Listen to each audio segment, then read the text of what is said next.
Udah muncul ke sini? Iya, Pak. Oke,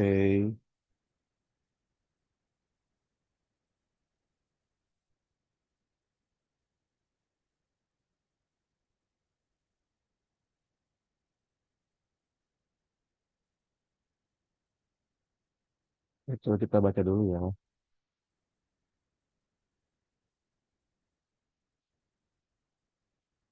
Oke, kita baca dulu ke sini.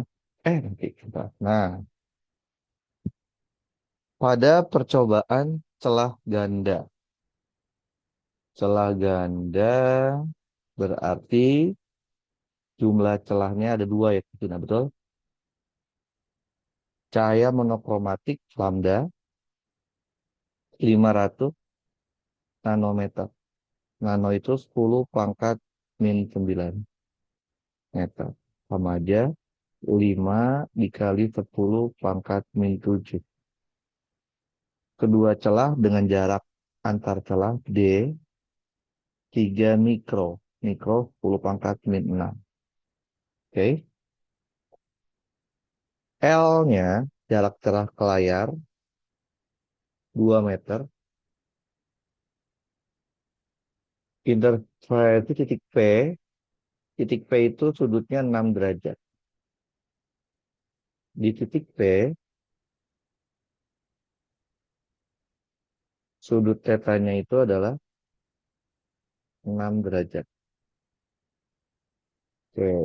Nah, lihat pada kasus pertama ini, dia belum ada informasi tentang lebar celah. Berarti pada kasus awal-awal ini, dia hanya terjadi interferensi saja. Karena difraksi itu ada kalau kita dikasih tahu lebar celahnya berapa. Di sini nggak ada kan? Berarti hanya interferensi. Nah, dia minta apa? Tentukan sudut antara fasor gelombang dari celah sampai titik P dan perbandingan intensitasnya dengan intensitas pola interferensi. Jadi kita mau tahu yang A itu adalah beda fasanya berapa di titik P dan berapa perbandingan antara intensitas di titik P dibandingkan dengan intensitas di pusat, terang pusat. Nah, ini pertanyaannya. Jadi yang A itu ada dua. Beda fasa, beda fasa kan? Beda sudut fasa ya, sudut fasornya berapa? Oke. Nah, jadi untuk interferensi, interferensi berlaku ini. Beda fasa itu dapat dicari menggunakan 2V dibagi lambda dikali D sin theta. Jadi ini berlaku untuk interferensi maksimum, minimum, atau bahkan bukan keduanya. Oke, ntar saya bikin dulu filenya.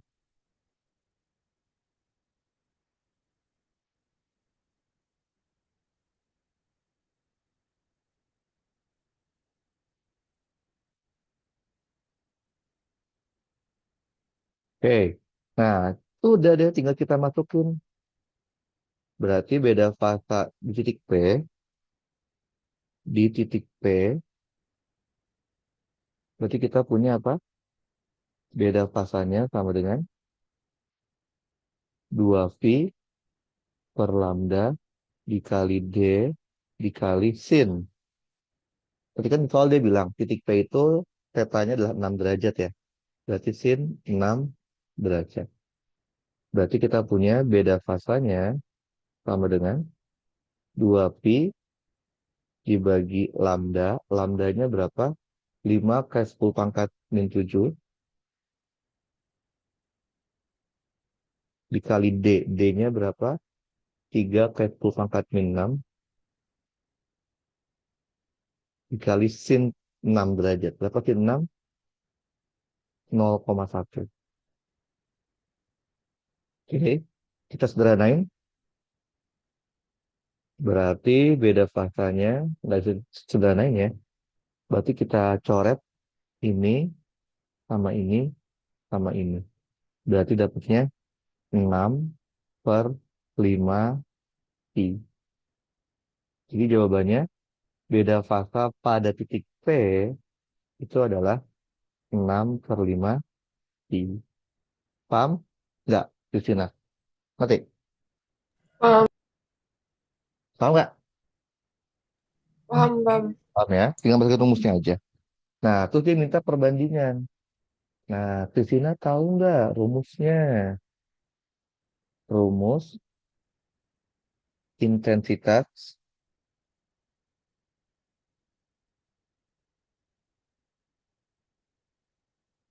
interferensi.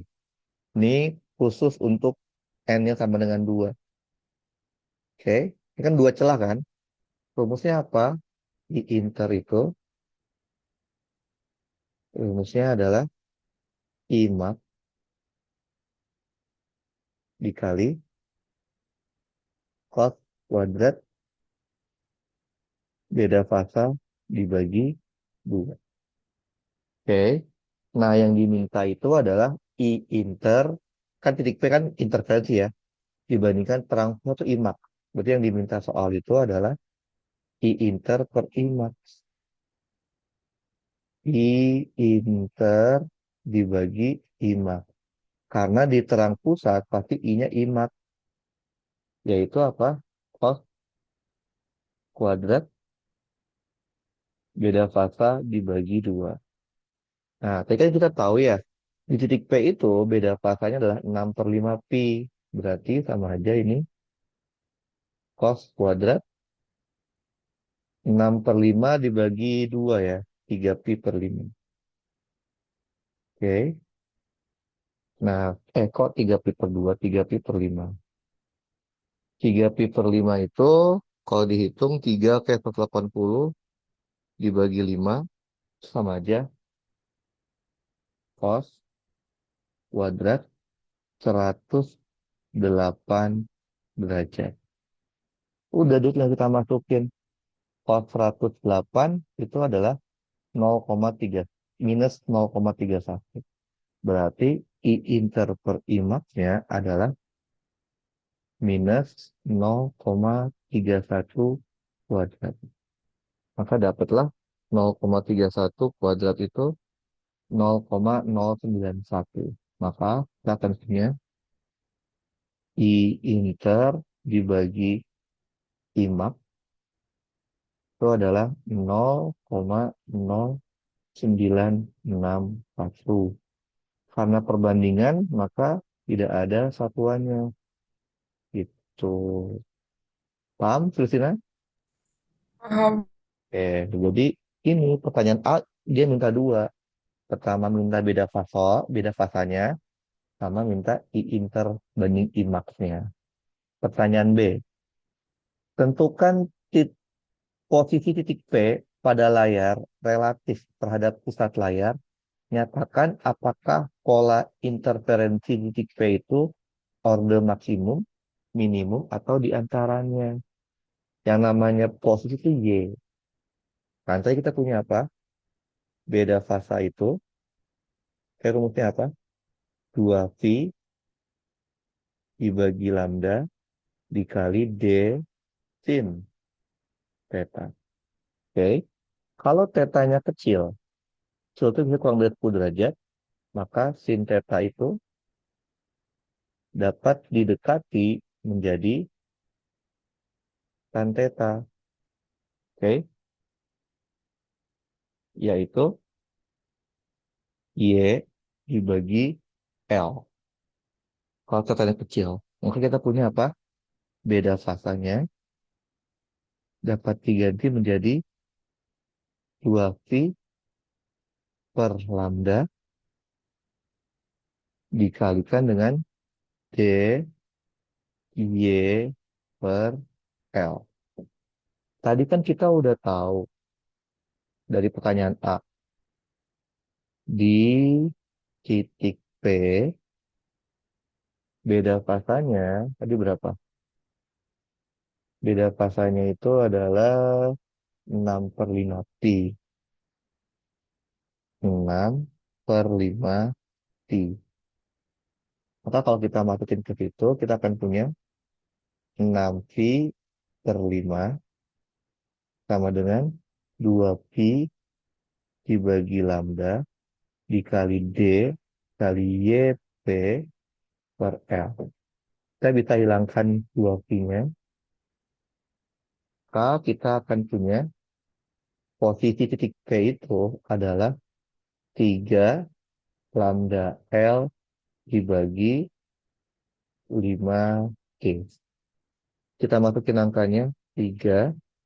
Lambdanya tadi berapa? Lambdanya 5.505 kali 4 min 7. 5 kali 10 pangkat min 7.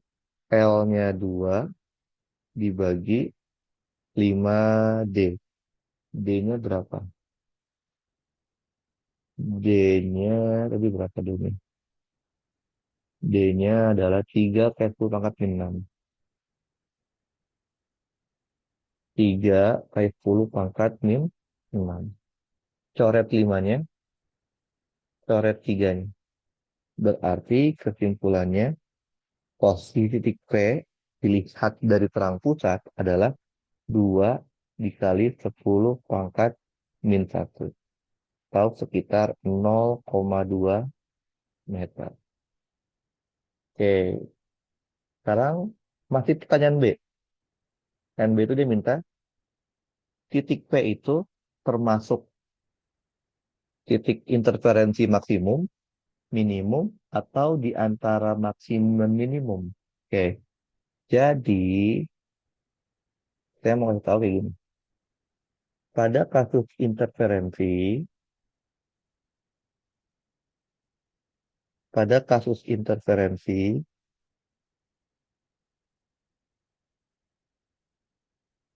berapapun jumlah celahnya, kalau dia mau interferensi maksimum, interferensi maksimum, atau interferensi terang, syaratnya satu, yaitu apa? Beda fasanya harus kelipatan dari 2 V, 0, 2 V, 4 V, dan seterusnya. Nah, sekarang kalau interferensi minimum, interferensi minimum atau gelap. Nah, kalau interferensi minimum itu gelap, itu tergantung jumlah celahnya. Kalau jumlah celahnya 2, N sama dengan 2, 2 celah, beda fasa untuk interferensi minimumnya itu adalah plus minus pi, plus minus 3 pi, plus minus 5 pi, dan seterusnya. Berarti kalau beda fasanya bukan kelipatan genap, bukan 0, 2 pi, 4 pi, berarti dia bukan interferensi maksimum. Kalau dia bukan kelipatan ganjil, pi, 3 pi, 5 pi, berarti dia bukan minimum. Jadi kita tahu di soal ini, di titik P, kita tahu apa? Beda fasanya di titik P itu adalah 5/6 pi. Kalau beda fasanya 5/6 pi, berarti menurut eh, Christina, ini termasuk interferensi minimum, maksimum, atau bukan keduanya? Apa? Christina? Um, Apa? Tadi kan sudah bilang, interferensi maksimum itu terjadi ketika beda fasanya kelipatan genap dari pi. 0, 2 pi, 4 pi, dan seterusnya. Kalau untuk dua celah, interferensi minimum terjadi saat kelipatan ganjil, pi, 3 pi, 5 pi. Nah, tadi kan kita udah ngitung tuh. Di titik P itu beda fasanya adalah 5/6 pi. Berarti di titik P itu termasuk interferensi maksimum, minimum, atau bukan keduanya? bukan keduanya. Iya, itu jawabannya. Jadi jawabannya pada kasus ini terjadinya adalah interferensi bukan maksimum atau bukan juga minimum, tapi di antara maksimum dan minimum. Bayang, bayang nggak? Bayang? Iya, Pak. Oke, sekarang pertanyaan pertanyaan C-nya. Jika lebar celah, nah sekarang udah ada lebar celah. Saya kan udah bilang, kalau di awal-awal karena di soal ini tidak ada lebar celah, maka di soal ini hanya ada interferensi. Nah, yang C, lebar celah itu A, saya bisa sebutnya W. Lebar celahnya berapa sih? Lebar celahnya itu adalah 1 mikro. Tadi D-nya 3 mikro ya. 1 mikro.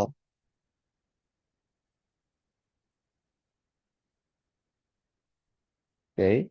1 mikro. Terus 10 pangkat 6.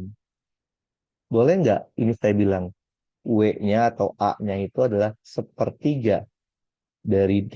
Boleh nggak? Boleh? Boleh. Oke. Pertanyaannya apa? Nah, kalau udah kayak gini berarti karena jumlah celah beda satu, maka ini namanya terjadi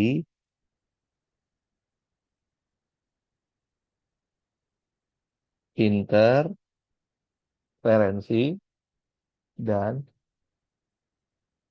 difraksi. Apa pertanyaannya? Pertanyaannya itu adalah eh, rasio perbandingan intensitas terang orde pertama, pola interferensi terhadap intensitas terang pusat. Nah, berarti dia perbandingan nih antara intensitas terang orde pertama dan terang pusat. Jadi dia mau tahu intensitas terang pertama interferensi terhadap intensitas maksimum kan terang pusat kan TP. Nah, karena ini terjadi interdif, maka rumusnya pakai rumus I interdif.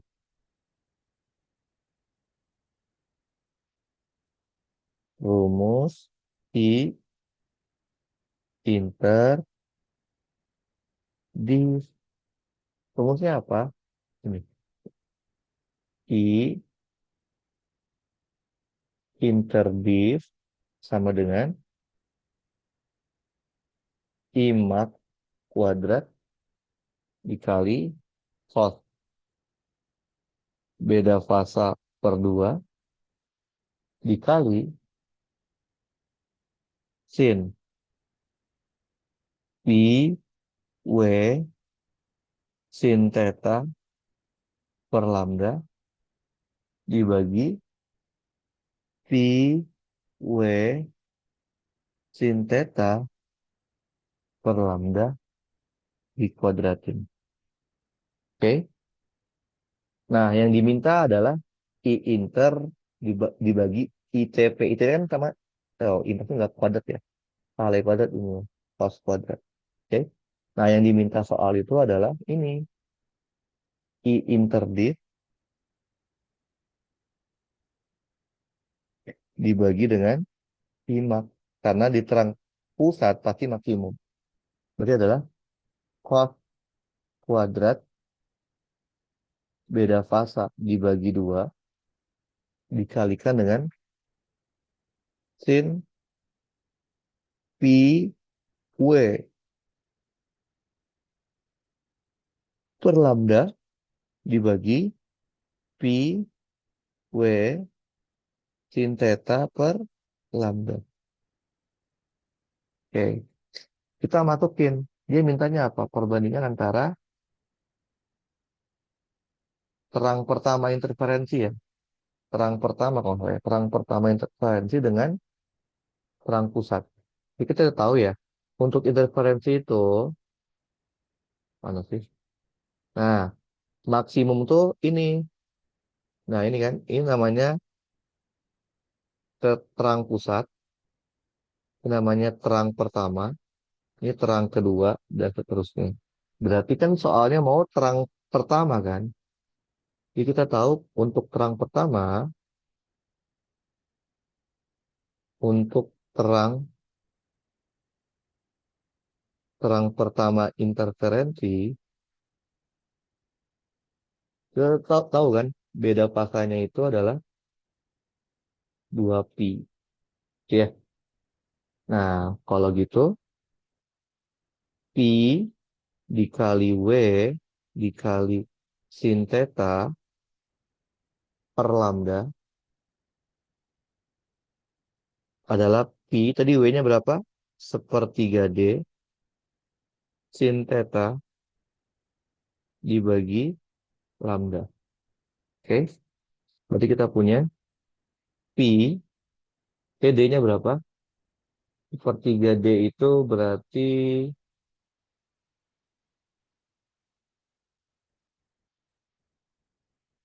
astagfirullah. D-nya itu kan 3, satu ya, 1 mikro ya. Berarti di 1 mikro dikali 1 kali 10⁻⁶ Oke. Sin tetanya, berapa dari sin tetanya? Sin teta itu, bentar. Oh, oh ya udah gini aja. Berarti ini apa ini? Ini kan berarti sama dengan 2pi dikali lambda, salah. 2pi per lambda D sin theta. Dengan kata lain, simpulannya terang pertama itu terjadi saat D sin theta nilainya adalah lambda. Oh, udah berarti gini aja, nggak usah dimasukin angkanya. Berarti ini sama aja sepertiga D sin theta dibagi lambda. Berarti kita punya pi dibagi 3 lambda dikali D sin tetanya lambda. Berarti kita punya coret, coret. Berarti pi dikali W dikali sin theta dibagi lambda nilainya adalah sepertiga pi. Nah, kalau udah dapet, kita tinggal masukin. Berarti I interdif dibandingkan IMAX sama aja cos kuadrat. Itu berapa beda pasanya? 2pi ya. 2pi dibagi 2 berarti pi cos kuadrat pi dikalikan dengan sin. Sepertiga pi dibagi dengan sepertiga pi dikuadratin. Berarti kita punya cos pi itu kan -1. Tapi dikuadratin. Cos sepertiga pi sama aja cos 60. Cos 60 itu setengah akar 3 dibagi dengan sepertiga pi. Kita rapihin dulu. -1 kuadrat kan 1. 3 ini kuadrat ya. 3 akar 3 dibagi 2pi. Berarti kita punya 3 kali 9 kali 3 27 dibagi 4 pi kuadrat. Udah. Ini adalah perbandingan antara I interdifnya dibandingkan dengan I terang pusatnya. Oke, ngerti nggak Kristina? Ngerti, Pak. Oke, jadi dia emang rada-rada ribet karena rumusnya banyak Kristina yang ini. Gitu. Bentar, saya mau kuis dulu ya. Berapa?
Kalau bisa, paham nggak?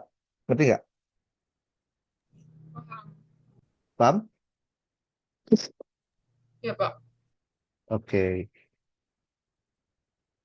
Paham, paham, paham.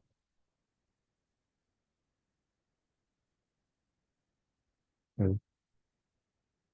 Oke. Nah, terus setelah itu dia minta apa? Yang mana lagi? Nah,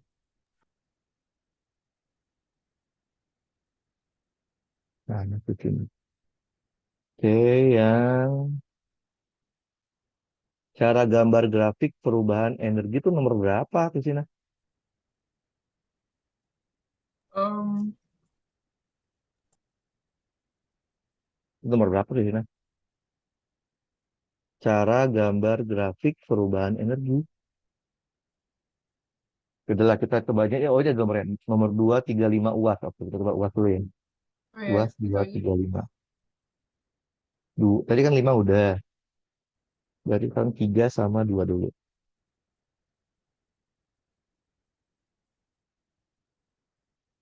Oke, 3.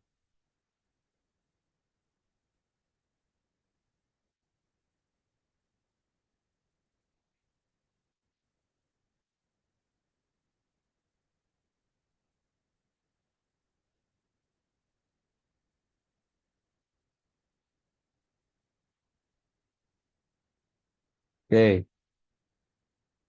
coba ke sini perhatikan. Baca dulu soalnya. Jadi kita sekarang dikasih grafik, Chris. Dikasih grafik.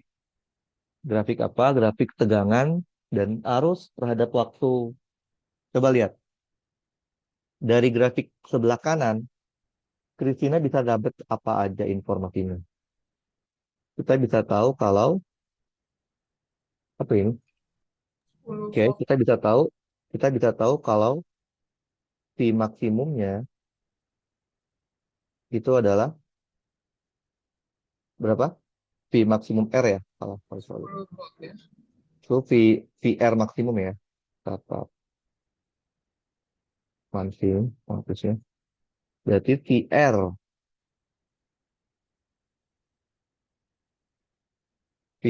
berapa jadi gini? VR maksimumnya itu adalah 10 volt. Terus apa lagi? I maksimum. Berapa I maksimumnya? 0,5 ampere ya. 0,5 ampere. Terus apa lagi yang bisa diambil? Informasi apa lagi? Perioda, betul. Iya. Periodanya berarti 0,04 ya. Iya. Periodenya adalah 0,04 ampere. Ampere, sekon. Udah ada lagi? Nggak ada ya? Oke. Dikasih tahu juga kalau L-nya itu adalah 1/2 pi dan C-nya 1/500 pi. Sekarang pertanyaan A adalah berapa frekuensi sama hambatan? Frekuensi kan gampang, oh. Nggak kita satu per periode aja. Berarti 1 dibagi 0,04. 100 bagi 4, 25 Hertz. Kalau kita tahu 25, maka omeganya adalah 50 pi radian per second. Minta apa lagi dia? Hambatan R. R dapat dicari menggunakan pi R maksimum dibagi I. P per I kan? I maksimum. PR-nya 10, IM-nya 0,5. Maka dapatlah 20 ohm. Paham? Terus pertanyaannya adalah Hmm. impedansi. Impedansi rumusnya apa? Z. Akar dari R kuadrat ditambah XL min XC kuadrat. XL-nya belum dapat kan? Cari XL. Masih ingat nggak Christina? XL rumusnya apa? Omega dikalikan L. Omeganya berapa? 50 pi. L-nya berapa? L-nya 1/2 pi. Maka dapatlah 25 ohm. Kayak juga XC. XC rumusnya adalah 1 dibagi omega C. 1 dibagi, tadi omeganya 50 pi. C-nya itu 1 dibagi 500 pi. Maka kita punya coret, coret, coret, coret, coret, coret. 10 ohm. Berarti kita bisa mengetahui berapa nilai Z-nya. Akar dari R-nya 20 kuadrat ditambah XL-nya 25, XC-nya 10. Oke, kita pakai kalkulator. 20 kuadrat ditambah 25 dikurang 10 kuadrat. Dapatnya adalah 25 ohm. Oke, ini pertanyaan B-nya. Ngerti ke sini? Masih. Oke, sekarang pertanyaan C. Persamaan sumber tegangan sebagai fungsi waktu dalam bentuk cosinus. Oke, nah C. Si tegangan apa ini? Tegangan mana? Tegangan sumber ya? V sumber ya? Berarti V sumber itu adalah V sumber maksimum. Dia mana fungsi cos ya? Cos omega T ditambah pasal. Oke. Nah,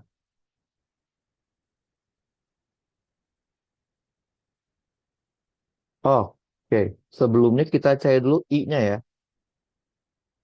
Karena kan yang sama itu fungsi I-nya. Berarti kalau gitu IT-nya itu akan seperti ini. IM, kalau dia maunya cos, cos lagi. Cos omega T ditambah fase awalnya. Oke. IM-nya tadi berapa? IM-nya 0,5 A ya. 0,5. Cosinus. Omeganya tadi 50 pi ya. 50 pi ditambah fasa awalnya kita belum tahu. Nah, cari fasa awal, lihat dari grafik. Cari fasa awal, lihat dari grafik. Dari grafik. Lihat, kalau kita lihat dari grafik I ya, berarti grafik I yang putus-putus ya. Ketika waktunya 0, I-nya itu 0,5. Berarti ketika T-nya sama dengan 0, I saat T-nya 0 itu adalah 0,5. Berarti 0,5 dikali cos. Ini ada T ya. T-nya 0 ya. Berarti cos fasa awal sama dengan 0,5. Berarti cos fasa awalnya 1. Berarti fasa awalnya itu adalah 0. Oke. Nah, kalau udah dapat fungsi I-nya, kita bisa cari tegangan sumber. Berarti tegangan sumbernya itu adalah Q sumber maksimum. Kalau I-nya fungsi cos, dia cos lagi. Oke. Omega T ditambah fasa awal. Jangan lupa, defaultnya itu tegangan mendahului arus kan. Sebesar C. Oke. Tugas kita adalah mencari TSM, mencari omega, mencari ini, dan mencari ini. Oke. Bagaimana cara nyari TSM, T sumber maksimum? Gampang aja. Tinggal I sumber maksimum dikali Z. Karena I sumbernya adalah 0,5 dan Z-nya itu adalah Z kita. Z kita 25 ya. 25, maka kita akan punya V sumbernya adalah 12,5 volt. Oke. Tadi kita udah dapat kan omeganya ya? Omeganya 50 pi. Itu gue udah dapet fasa awalnya 0. Tinggal cari fasa R-nya.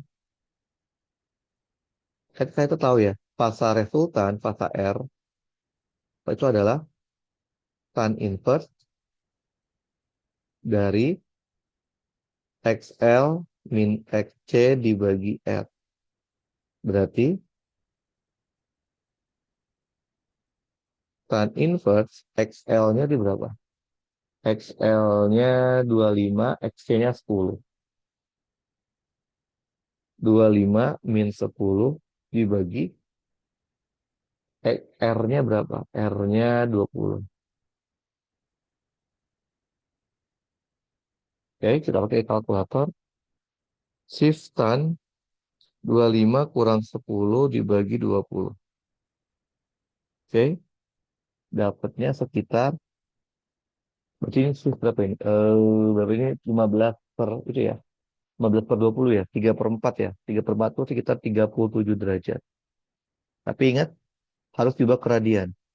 Berarti tinggal 37 bagi 180, 0,205 pi. Nah, kalau udah tinggal dimasukin deh. Berarti V sumber fungsi waktunya itu adalah V sumber maksimumnya 12,5.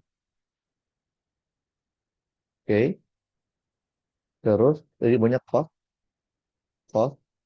omeganya 50 pi T.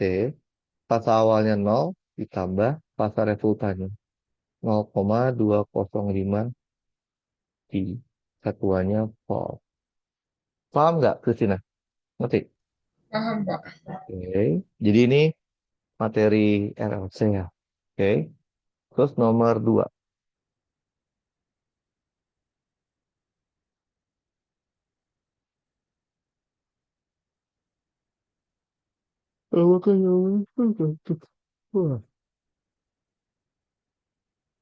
Oke, sama sih.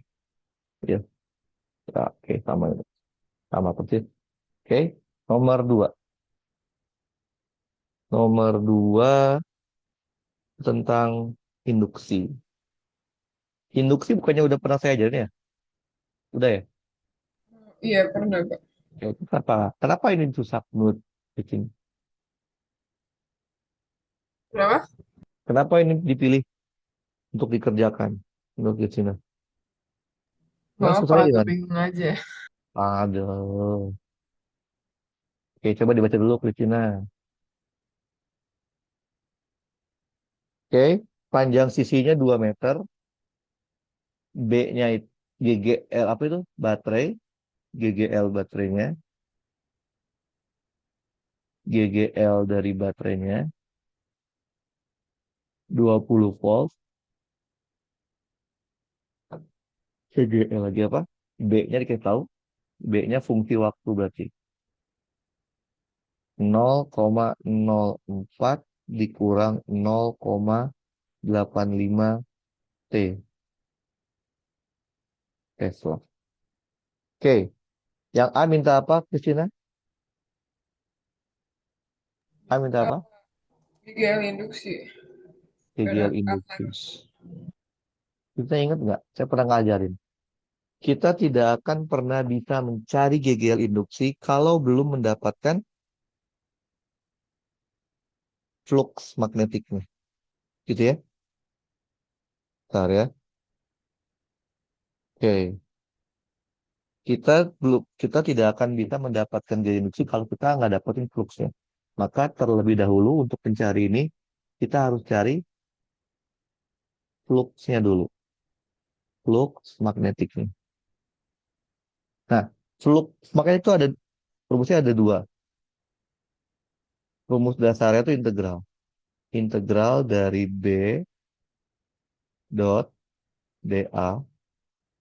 Oke. Atau bisa juga nggak pakai integral. Pakainya cukup B dikali A dikali cosinus theta. Tapi ini ada syaratnya. Kapan kita boleh pakai BA cos theta? Ini syaratnya itu adalah apabila medan magnetiknya konstan terhadap variabel luas. Variabel luas itu apa? Variabel X, variabel Y, variabel Z, variabel F. B konstan terhadap variabel luas itu artinya fungsi B-nya tidak ada variabel X atau variabel Y atau variabel Z atau variabel R. Kalau itu terpenuhi, maka kita boleh bilang fluxnya cukup menggunakan BA cos theta. Coba menurut Christina, kalau di soal ini ngitung fluxnya boleh pakai BA cos theta atau harus pakai integral. Boleh pakai BH cos theta. Kenapa boleh? Karena, Karena B-nya tidak ada variabel X atau Y iya. atau Z atau R. Walaupun B-nya di sini nggak konstan karena terhadap waktu dia berubah, tapi itu waktu itu bukan variabel bukan variabel posisi. Paham? Sehingga dengan kata lain, kita ngitung fluxnya cukup menggunakan BA cos theta. Paham? Berarti flux magnetiknya cukup kita pakai B dikali A dikali cos theta. B-nya masukin 0,04 min 0,85. 0,04 min 0,85 T. A-nya itu adalah luas area yang terkena medan, yaitu segitiga kan, atau setengah bagian dari persegi. Berarti kan luasnya adalah persegi kan 2 kali 2 dibagi 2. Tetanya adalah sudut yang terbentuk antara B dengan arah normalnya, yaitu 0 derajat. Berarti kita punya 0,04 dikurangin 0,85 T dikaliin 2. Oke, bentar.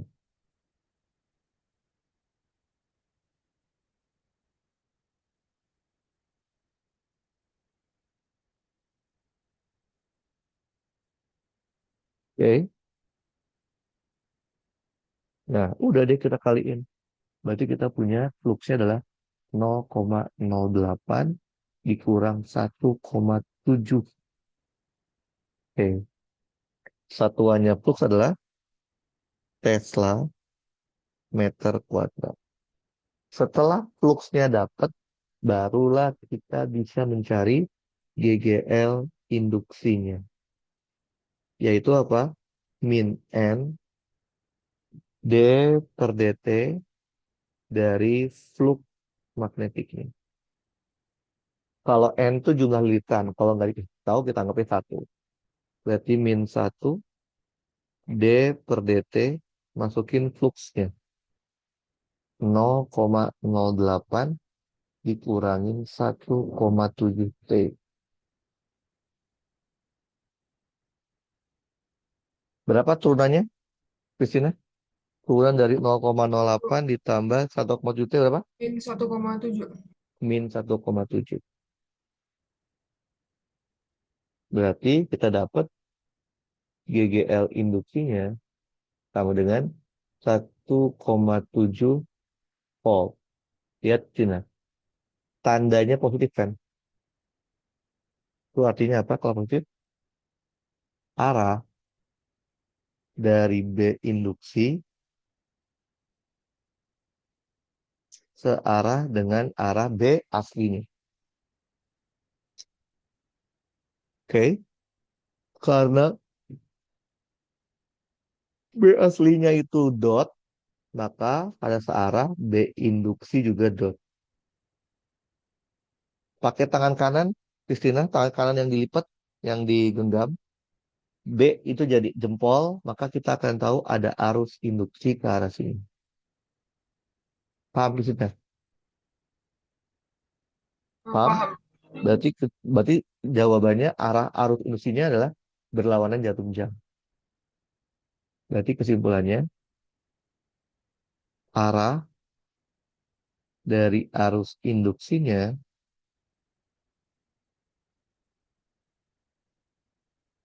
berlawanan ke jarum jam atau disingkatnya CCW. Oke, ini baru yang A, yang B. B minta apa? Berapa GGL total? Kenapa bilang GGL total? Karena dia ada baterai. Kan arus itu mengalir dari tinggi kernel, dari kemin kan. Berarti arus aslinya gini.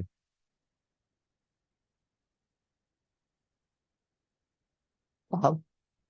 Ngerti? Lihat, arah arus aslinya sama nggak dengan arah induksinya? Arah arus induksinya sama nggak? Sama. Sama. Karena sama, maka GGL totalnya tinggal dijumlahin aja.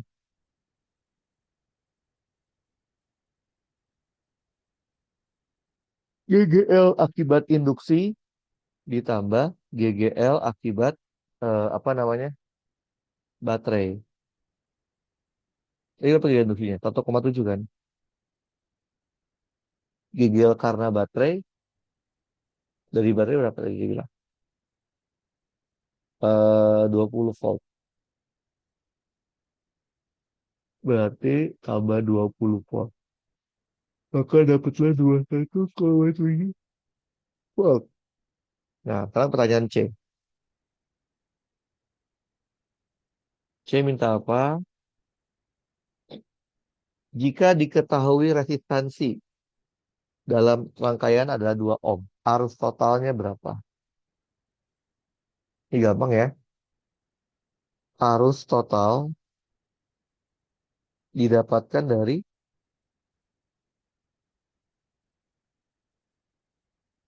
apa sih materinya? Oh, GGL. GGL total dibagi dengan resistansinya. GGL totalnya ini berapa? 21,7 ya. 21,7 dibagi R-nya 2 ya. R 2 betul? Ya, udah. 10,85. Satuannya ampere. Paham, Krisna? Nanti. Paham, Pak. Oke. Nah, kita lanjut. Soal selanjutnya itu kalau di situ berarti ada U1 ya. Nah, U1 nomor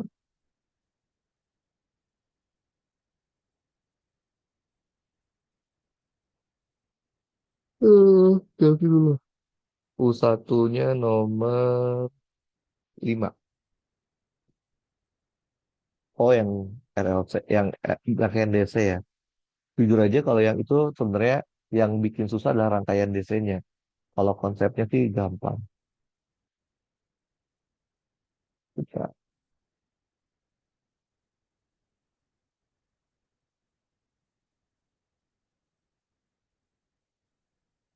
Astagfirullah.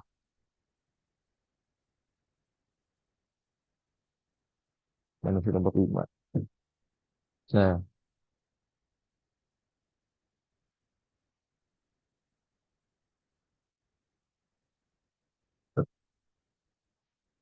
nah, yang bikin susah adalah rangkaiannya, menyederhanakan rangkaian seperti itu saya. Saya malah bisa jawab soal yang C sama yang D-nya dulu. Kalau yang A sama B nanti deh. Karena saya lumayan susah menyederhanakan rangkaian ini. Sebentar.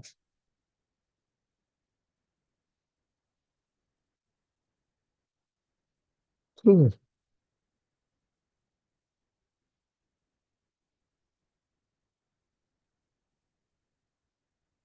Coba dibaca dulu ke sini. 1 menit. Oke, Pak. Baca dulu. 1 menit.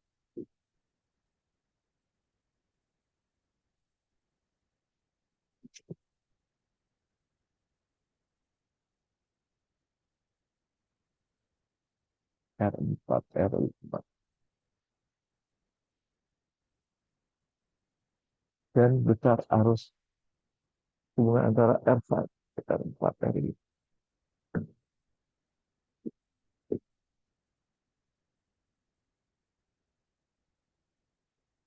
Udah? Oke, udah, Pak. Hmm.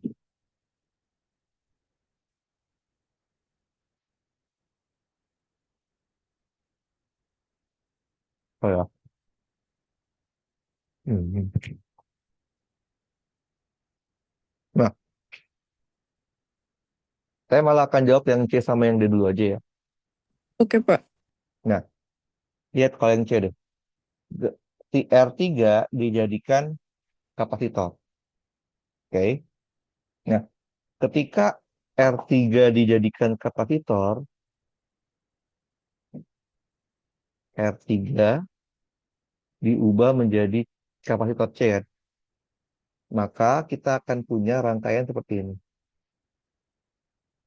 Pendek, panjang.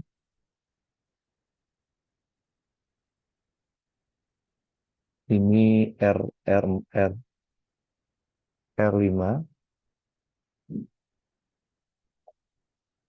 R4,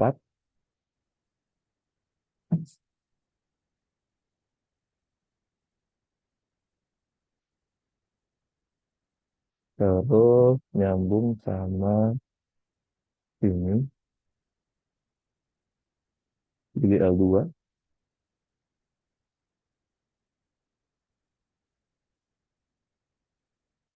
giga 1.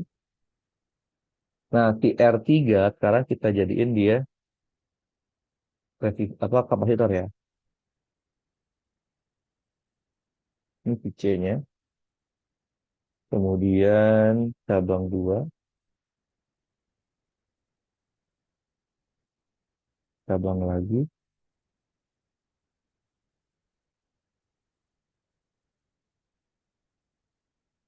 Oke, R6. Kemudian ini R2, R2, R1.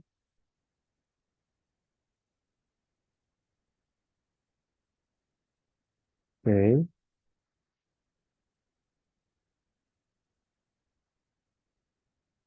R9,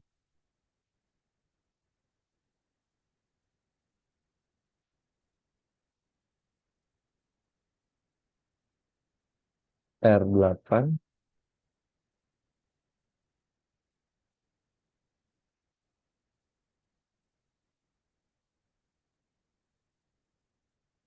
oke, ini R7. Gini ya, betul? Nah, berarti ini tuh namanya adalah rangkaian RC, resistor kapasitor. Karena ada resistor sama ada kapasitor. Nah, kalau ada rangkaian RC, Christina, kalau ada rangkaian RC, perhatikan kondisi kapasitornya bagaimana. Oke, maksudnya gini. Ada saatnya dia baru banget dinyalakan, baru dinyalakan, logikanya kapasitornya masih kosong ya. Kapasitornya masih kosong.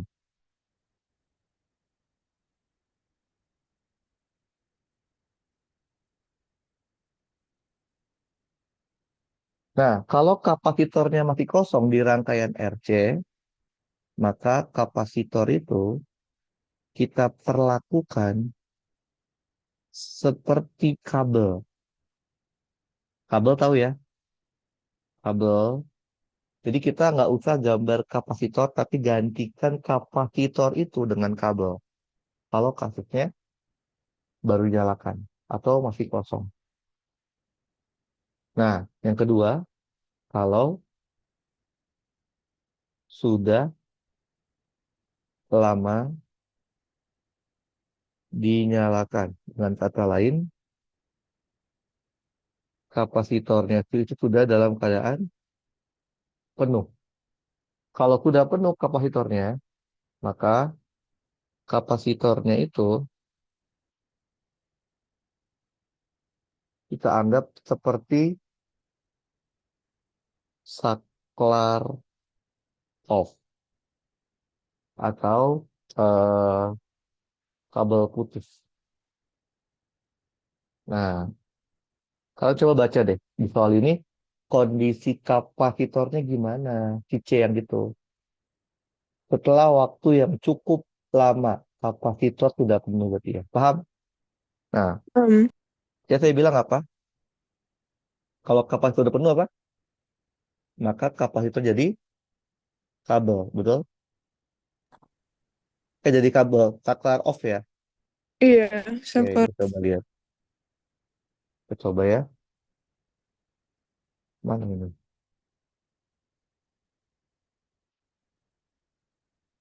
Maka gambar rangkaian jadi kayak gini. Kapasitornya jadi kayak saklar off. Oke,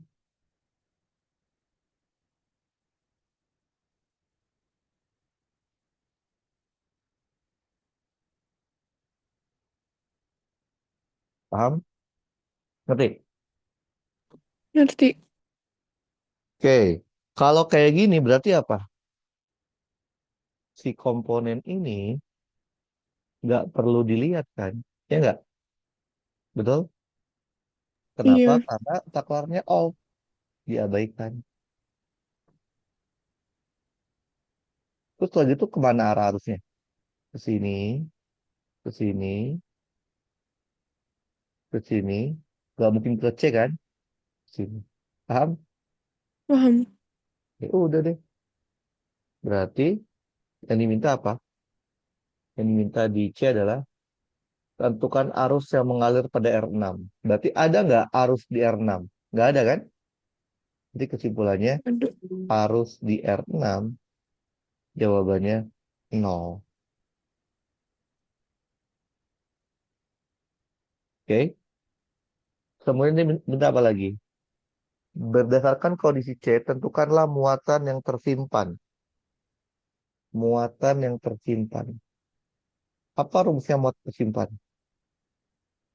Q Muatan ya. tersimpan Q. itu U-nya kan? U itu apa? CV. C dikali Dikali delta V. P. Oh ya, Iya, delta V. bilang Sorry. semua. Bentar, bilang semua. Bentar, kok bilang semua? Belum cek. Berarti ini I di R6, nilainya nol. Oke. Nah, yang pertanyaan D kan, dia mau tahu Q-nya ya. Q di kapasitor kan? Iya. Berarti C dikali delta P.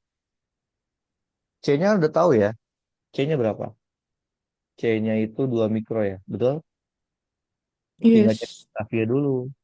Berarti kita cek delta V-nya dulu.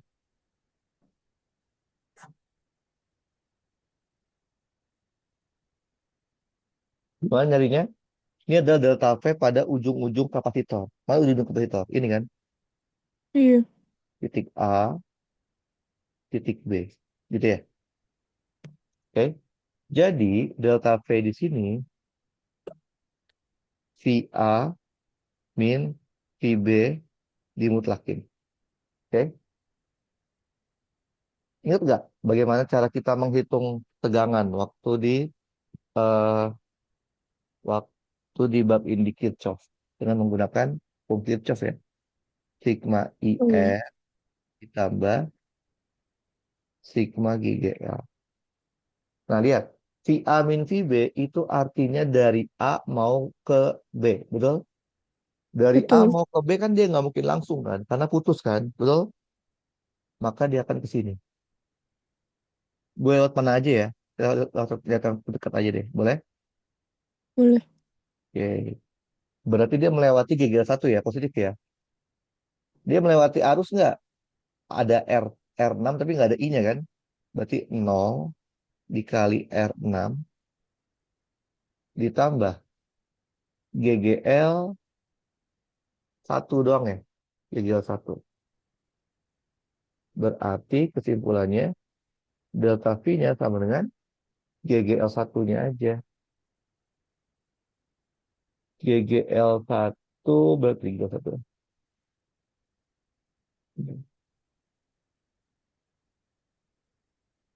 GGL 1 itu GGL 2 deng. GGL 1 GGL 2 tadi. GGL 2 ya. Ini 2 ya. GGL 2 aja. GGL 2 berapa coba lihat. GGL 2 itu 16, GGL 1 8. Berarti delta V-nya, kok ini? Delta V itu adalah VA min VB sama dengan GGL 2 tuh berapa sih? GGL 2 16 volt ya. GGL 2 doang kan? Berarti 16 volt. Berarti Q-nya sama dengan C-nya berapa? C-nya tadi 2 mikro dikali 16 volt. Maka Q-nya itu adalah 32 mikrovolume. Paham? Ngerti? Ngerti. Oke. Nah, pertanyaan A sama B itu harus disederhanain dulu sih rangkaiannya.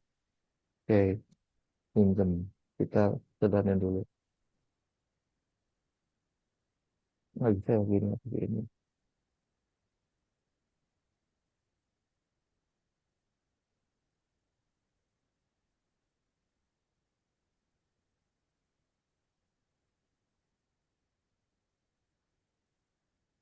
Mau? Itu mau dia. Nah,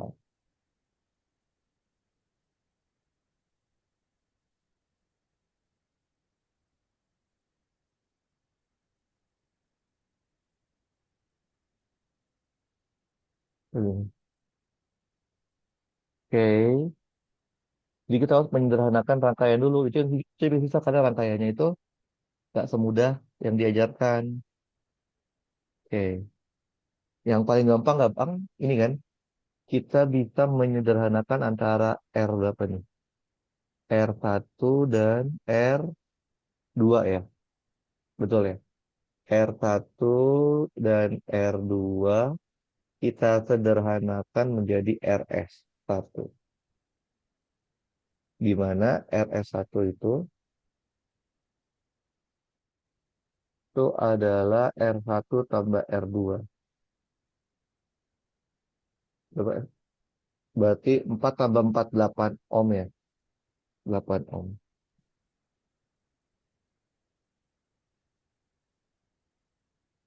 Nah, itu yang pertama. 8 ohm. Terus mana lagi yang bisa kita sederhanain? Bentar, bentar. C.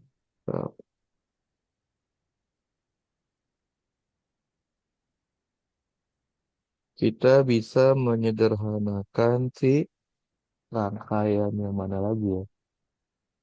C, kita coba sederhanakan. Bentar,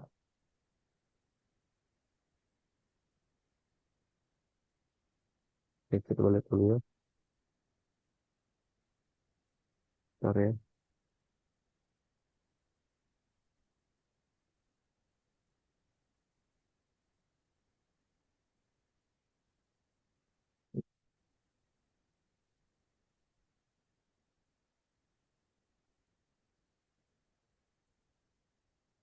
Oke. Nah, bentar. Tapi saya mau coba bentar ya. Oke. Jadi yang ribet itu adalah penyederhanaan dari si itunya aja, dari si resistornya.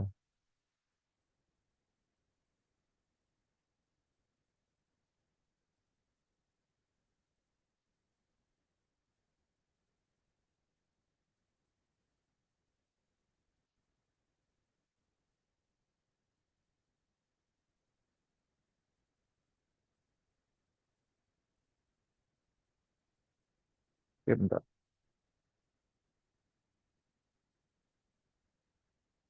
Oke,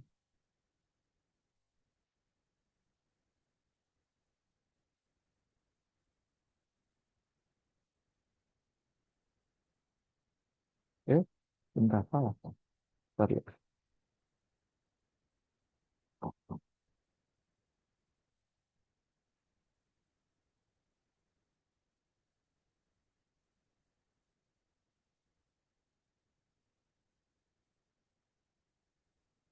Oke, coba lihat lagi mana yang bisa kita sederhanain.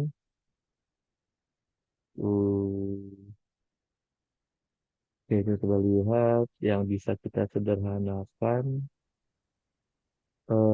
Bentar. Oh, ini jadi sederhana kayak gini. Oke, jadi kalau disederhanain, tadi jadi ntar jadi seperti ini. Eh, ini kita gabung jadi RS1 ya. Oke, ini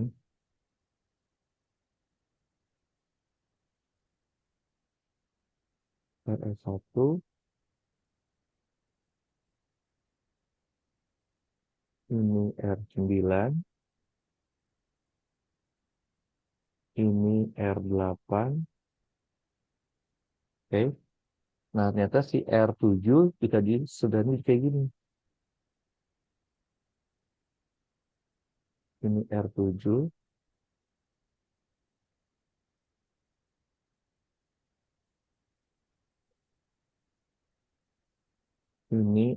R6,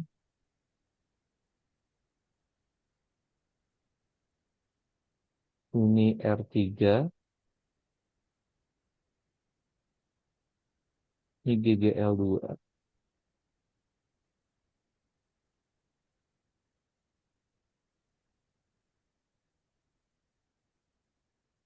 Ini R4, ini R5,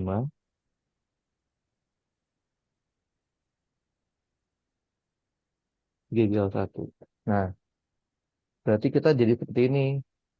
Kemudian kita bisa sederhanain lagi. Si ini berdua nih, kita satuin jadi RS2.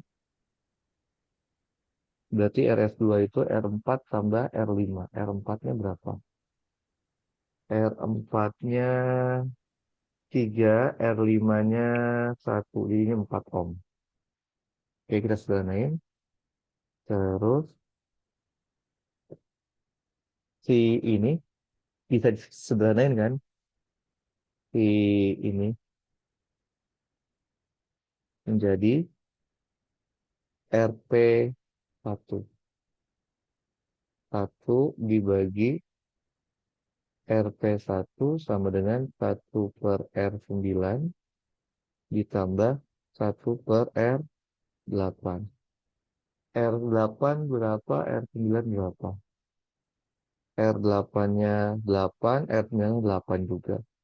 Berarti 1/8 tambah 1/8, 2/8, 1/4, berarti RP1-nya 4 ohm. Nah, ini juga sama. Ini bisa kita sederhanain juga menjadi RP2. Oke, 1/RP2 sama dengan 1/RS1 ditambah 1/R7. 1/8 ditambah R7-nya berapa? R7 8 juga ya. Maka kalau digabung RP2-nya menjadi 4 ohm juga ya. Oke. Maka kalau digabung jadi ini kita pindahin jadi kayak gini. Berarti jadinya 1, 1. Oke. Ini jadi RP2. Ini RP1. Terus ini ada R6.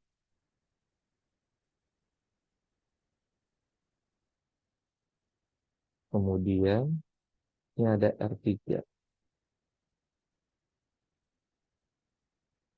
Ini R3.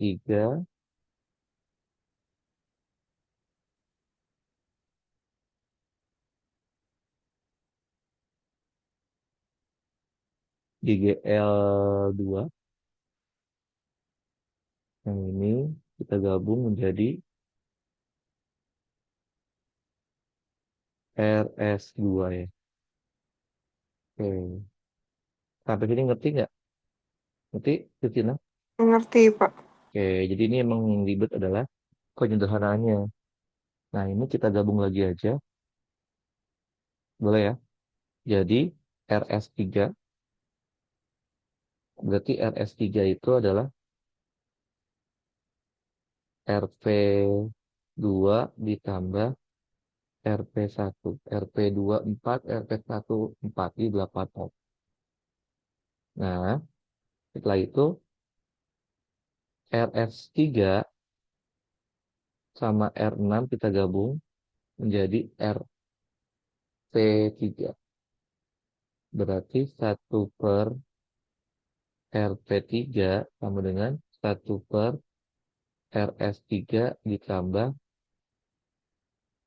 1/R6. Berarti 1/8 ditambah R6. R6-nya itu adalah 8 juga. Oke, maka per 4.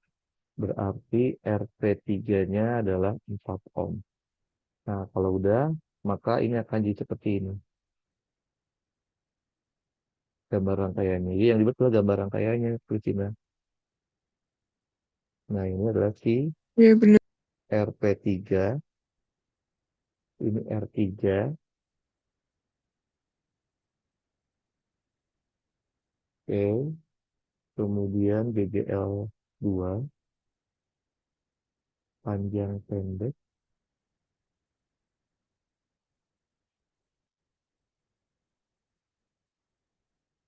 Kemudian ini ada RF2.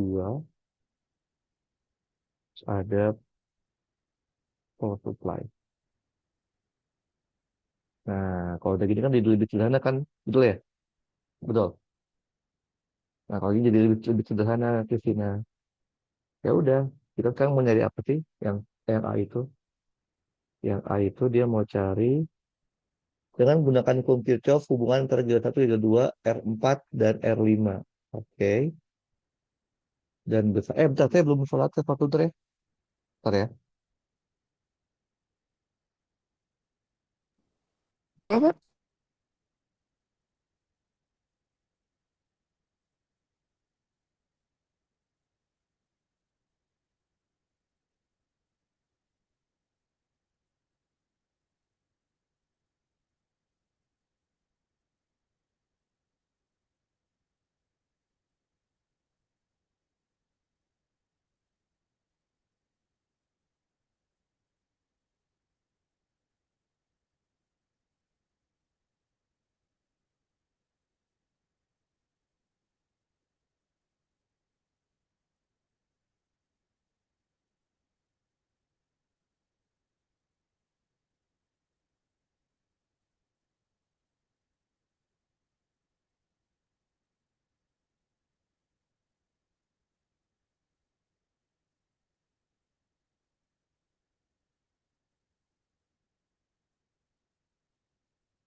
Halo Kristina, halo halo. Halo? Oke, ya udah tuh kan tinggal diselesaikan nih. Kan udah sederhana kayak gini kan, tinggal diselesaikan aja. Jadi kita tinggal cari arusnya ya Kristina ya. Iya. Berarti misalkan ini kita anggap sebagai I1 deh. I1, nah ini segini I1 semua nih Kristina. Bayang? Oke, Kebayang. ini kita anggap sebagai I2. Ini I2 semua. Ini kita anggap sebagai I3. Oke, ini I3 semua. Berarti kalau kita bikin loop satu misalkan gini deh. Dari sini, ke sini, ke sini, ke sini, ke sini. Boleh ya? Jadi kalau Boleh. kita bikin loop satu itu berarti nol sama dengan I1 dikali RS. 2 betul? Udah nggak ada lagi ya? Ditambah, berarti ini maksudnya positif GGL2 dikurang GGL1. Betul? Berarti kita punya Iya. 0. RS2 tadi berapa RS2? RS2 4 ya? 4 I1 ditambah GGL2 min GGL1. GGL2, GGL2 mana? GGL2 16 GGL1 8. Berarti 16 kurang 8, 8. Berarti kita bisa tahu 8. Maka kita tahu I1-nya adalah minus 2 ampere. Simple. Sekarang loop 2. Loop 2 kayak gini deh. Boleh ya loop 2. Oke. Loop 2-nya Iya. gini. Berarti loop-nya 0 sama dengan, berarti ini I3 dikalikan R3 dan RT3. R3 ditambah RT3 terus dikurang GDL2. Oke. RP3 tadi berapa? RP3 itu 4. Empat. R3 R3 berapa?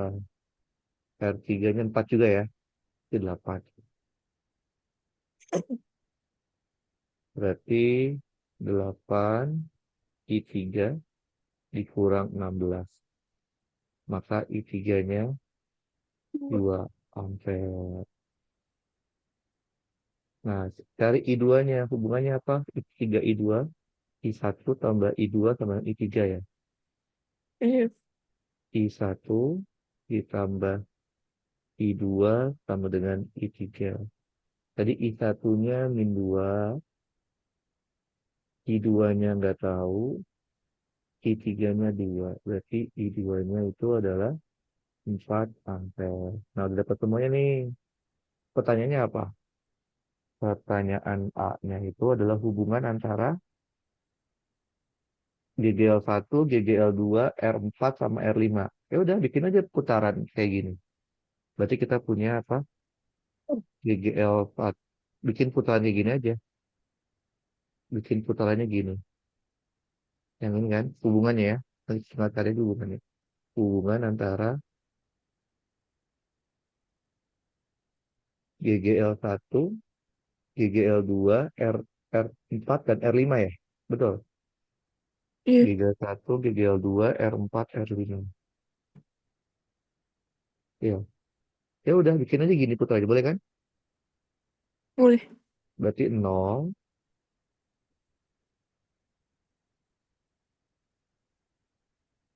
0 sama dengan I1 R4 tambah R5 ditambah GGL GGL1 GGL-nya berarti GGL2 min GGL1 ya. GGL2 min GGL1. GGL2 min GGL1. Berarti nol tadi berapa? I satunya min 2 ya. Min 2 R4 tambah R5 ditambah GGL2 min GGL1. Udah. Berarti pindah ruas R4 tambah R5 2 kali R4 tambah R5 sama dengan GGL2 min GGL1. Udah hubungan doang kan? Berarti nggak perlu dicari. Udah ini hubungannya. Hubungan antara R4, R5, GGL2, GGL1. Terus yang B minta apa? B-nya, ya kan? Dalam mengangkut Kirchhoff, tuliskan hubungan antara GGL dan tentukanlah besar dan arah arus di R4. Tadi kita tahu ya, di R4 tadi berapa? 2, 2, 2, 2 ampere ya. Jadi arus di Iya. R4, arus di R4, I di R4 itu adalah I1, yaitu 2 ampere. Arahnya kemana? Counterclockwise. Ya, berarti kebalikan ya, counter clockwise. C, C, kayak gitu ya. Terus minta apa lagi dia B-nya?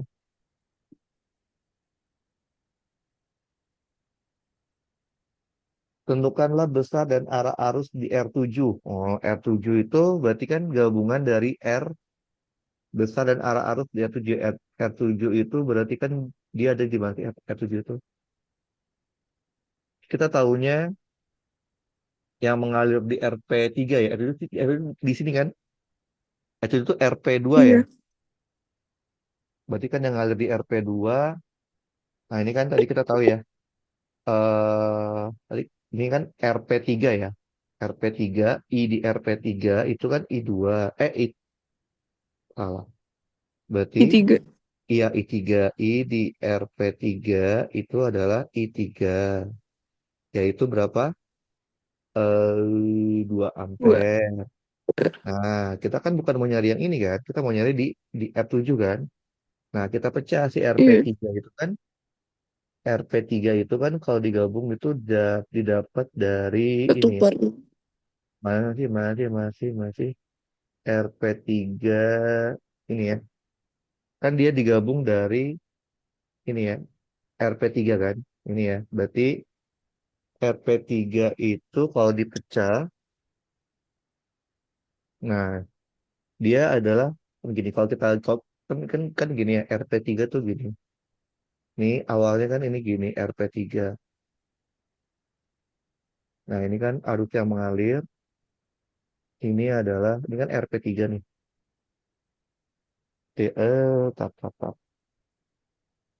RP3. Nah, cuman tuh kita pecah jadinya R6 sama R RF3 ya. Jadi kalau kita gabung, nah ini kan gini. Ini kan I3 nih. I3 kita pecah jadinya gini. I3. Nah, ada RS3 sama R6 ya. Betul ya? Gitu ya. Jadi kan, Iya. kan kita tahu kalau paralel itu yang sama voltage-nya kan ya. Berarti Iya. eh, R6 dikali I3A deh kita anggap gitu ya. Harus sama dengan RS3 dikali I3B gitu ya. R6 tadi berapa? R6 8, R6 8, RS3 juga 8 ya. Betul. R, Terus. bener kan? RS3 8 juga kan? Betul 8 kan? RS3. Ya, betul. Iya. Ya, Iya. berarti ini 8 I3A, ini juga 8 I3B. Berarti kesimpulannya I3A sama dengan I3B sama dengan setengah dari I3. Betul? Itu sama aja Iya. berapa? 1 ampere. Nah, kita maunya di R7 ya. R7 itu didapatkan dari RP2 ya. Ini ya, Iya. RF RF3 itu kan eh ini ya, satu RP2. ya, RS. Nah, RS3 sama aja RP2 tambah RP1 kan? Berarti kita Iya. udah tahu kan kalau seri itu sama ya arusnya ya. Iya. Oke. Berarti kita bisa tahu RS3 I di RS3 sama dengan I di RP Dua. RP2 dan RP1 ya. Iya. Oke. I di RP1 sama dengan I di RP2 sama dengan 1 ampere. Nah, di 7 ohm tuh adanya di RP1, RP2 ya, kalau nggak salah. Iya. Ya, benar kan ya? Nah, ya udah kita Hmm. pecah lagi. Kita pecah lagi. Berarti kayak gini lagi ya. Ini 1 ampere, kita pecah jadi dua lagi.